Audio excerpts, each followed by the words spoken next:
Hi guys, ඉතින් trader කෙනෙක් විදිහට ඔයත් ට්‍රේඩින් සයිකොලොජි ගැන දැනගෙන හිටියද? ගොඩක් ට්‍රේඩර්ස්ලා සලකන්නේ නැති කාරණයක් තමයි මේ ට්‍රේඩින් වල සයිකොලොජි කියලා කියන්නේ.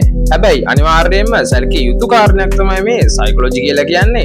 ඉතින් මේ වීඩියෝ එකෙන් කතා කරමු ට්‍රේඩින් වලට අදාළව සයිකොලොජි කරුණු පිළිබඳව. ඉතින් පළවෙනි කාරණය තමයි කිසිම වෙලාවක ඔයා ස්ට්‍රෙස් වෙලා ඉන්න වෙලාවක ට්‍රේඩ් කරන්න යන්න එපා.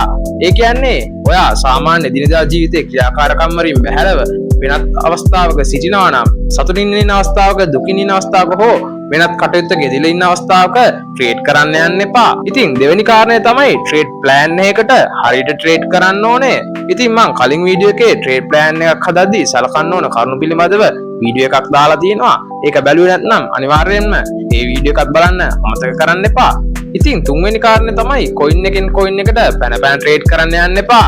ඒ කියන්නේ ඔයා එක කොයින් එකක් ඇනලයිස් කරලා ඒක එන්ට්‍රි ප්‍රයිස් එකට තාම ඇවිල්ලා නැහැ කියලා හිතන්නකෝ. ඔයා ඒක හැමම දීද්දී තව කොයින් එකක් ඇනලයිස් කරනවා.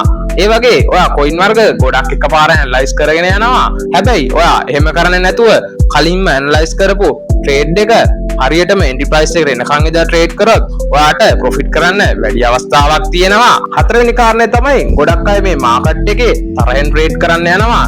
ඒ කියන්නේ මාකට් එකත් එක්ක තරහෙන් ට්‍රේඩ් කරනවා.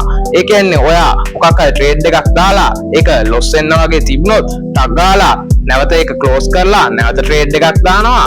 හැබැයි එහෙම කරන එක හරියම ට්‍රේඩර් කෙනෙක්ගේ පුරුද්දක් නම් නෙමෙයි. ඉතින් ට්‍රේඩින් වලදී මේ වගේ බොහෝ සයිකොලොජි කරුණු සලකා බලන්න තියෙනවා.